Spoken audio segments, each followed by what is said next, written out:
Hey, Robert, this is Sandra LaFlamme with eXp Realty, Siesta Key, Florida. Robert Menner, eXp Cincinnati, Ohio. Hey, Robert, how are you doing today? Hi, I'm great. And you have a market report to talk about because the average rent in Cincinnati is about $1,300 or $1,400 a month. And you honing in on that value point, not just for renters, but an opportunity for investors to buy properties, take advantage of a return on their investment, and a buy and hold because of the added value in certain neighborhoods. What are your top 3 or 4 neighborhoods that you've determined are something to really watch right now? My home um, township of Mason and Montgomery and Madeira and Indian Hill, to name the four. There's actually an investment property in Indian Hill. That's rare. How did you find something there? Uh, just off the Cincy MLS, came across it, and I know it's only going to last probably maybe a day or two. And my father-in-law and I checked it out today, and it's actually in Indian Hill, and it's listed at 259, 3-bed, 1.5 bath, and a little over 1,500 square feet. And you're in the #1 school district in Cincinnati, Ohio. For Indian Hill, normally you have to spend about $1 million to be in that neighborhood. How is it that there even exists a piece of property at that value point? Uh, no idea, but it's a rare opportunity, and it's actually in Sycamore Township, but it qualifies and is assigned to Indian Hill School District. Wow, what a home run. So that's another gem that you would find for an investor. And of course, any investor that we're working with, we're going to treat them like we're related to them. And it just so happens that your father-in-law was first in line. But any investors out there who want to snag something that gives them value in the Cincinnati area, it is just an amazing, there's not enough inventory right now, is there? No. There is a scarce inventory, and when stuff is coming on the market, it is not lasting very long, especially in these top 4 neighborhoods. So come back to those other 3 neighborhoods and tell me. I know them like the back of my hand because I started out in Cincinnati in real estate, love the area. It seems like half of Siesta Key is populated with people from Cincinnati.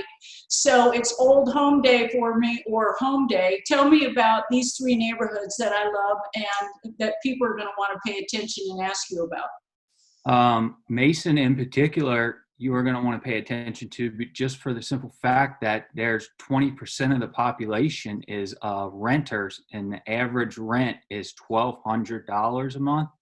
Along with the P&G and Mitsubishi and Johnson & Johnson for flagship employment, along with Mason School being very well. And then you have Oakley and Hyde Park, who is more demographically towards the millennials.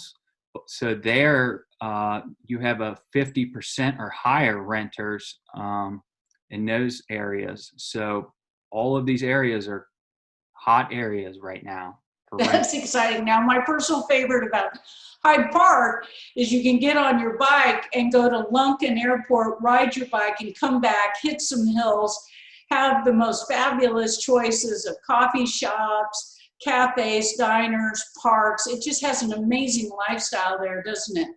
Oh, absolutely. And you are in a centralized location, whether you got to go to Kentucky or if you got to go up north to Dayton, it is very centralized. Now, the nice thing about what you mentioned, flagship employers.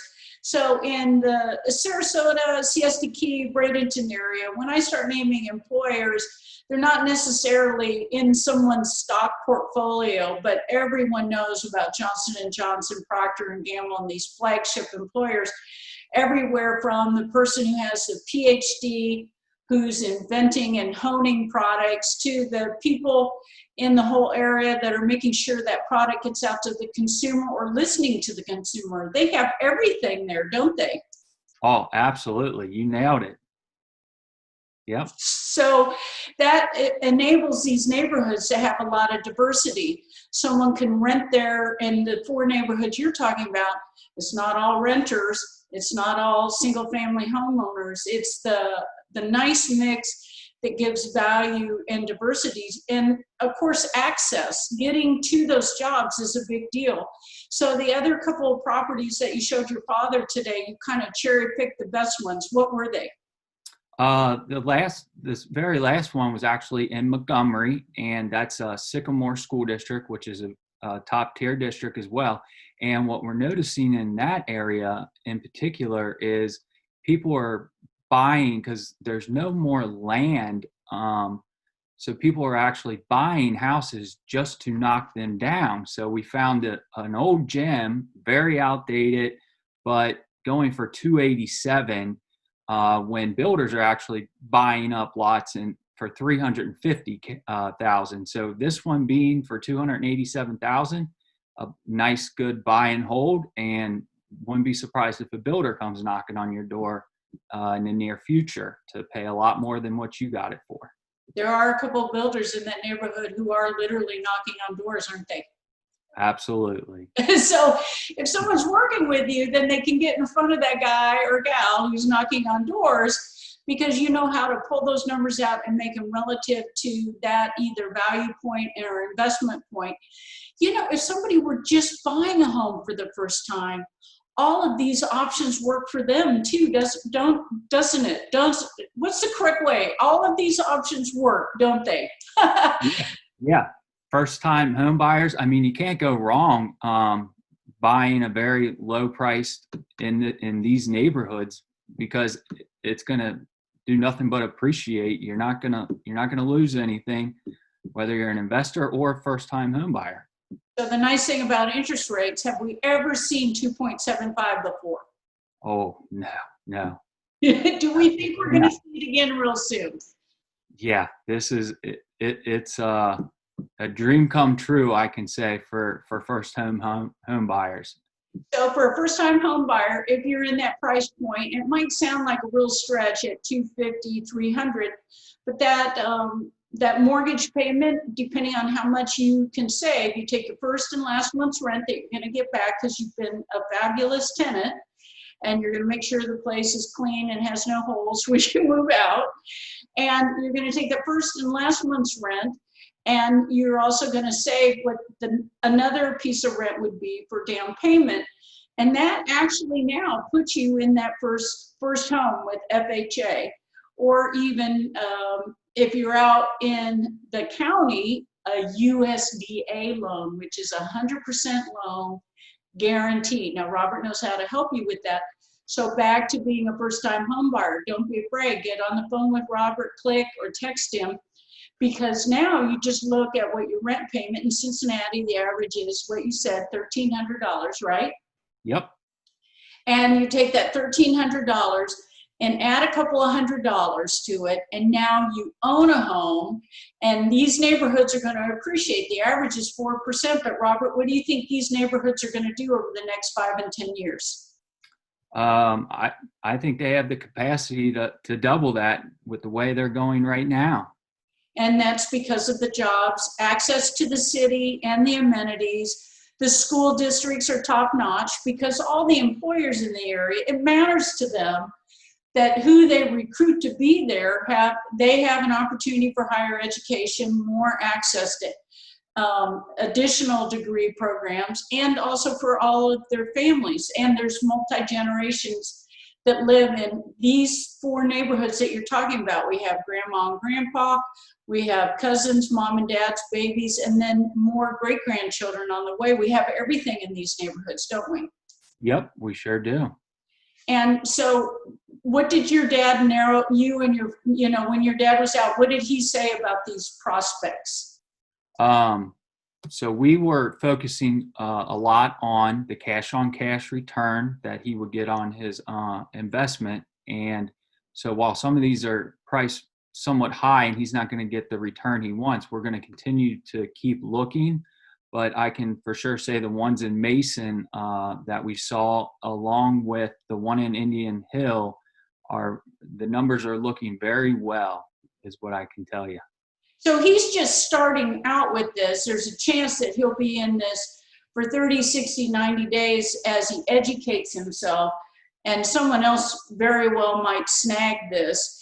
As you're preparing him to see what goes on over the next 30, 60, 90 days, and you look at inventory, do you think about 1 or 3 or 5 properties like this will pop up every month, every couple of months? What do you think the frequency will be? I think it's hard to say. It might take a little bit of actually, door knocking and asking people, actually like cold door knocking or writing letters, because some of these ones we're seeing hit the market they are spectacular, is what I can say. When you run the numbers on them and you look at the neighborhood and schools, it's almost like hitting a clearance rack at the store, almost. Mike, so that seller who wants the most amount of money for their property will want to get in touch with Robert so they understand the exact dynamics of the neighborhood and what the potential investor buyer is going to be looking at, what the first-time home buyer is going to be looking at, and what somebody who's moving into the area, so that Robert can give you the full perspective of all the different type of buyers that are looking for a home like yours. What else would you want to say to a seller right now who's thinking about coming on the market in the next 30 or 60 days? How should they prepare themselves? I would say the ball is in your court. It is definitely a seller's market right now. So if you're ready to list, I would not hang tight. I would get in the game while you can, and you can take advantage of the interest rates moving into your new home, maybe your forever home. So we can help you find that. That's an excellent strategy. And thank you for your time today, Robert. I'm really excited for what's going on in that area. And Cincinnati is just really got a gem in working with you. And you've been there for a long time. Were you born in Cincinnati? Yes, I was. So I've been here, native Cincinnatian. And you have family everywhere. You know all the neighborhoods. By the way, which hospital were you born in? Good Sam. And all the babies that come from Good Sam are awesome and smart. Well, thank you, Robert. And we'll talk to you next Saturday. All right? Have a great day. You too. Take care.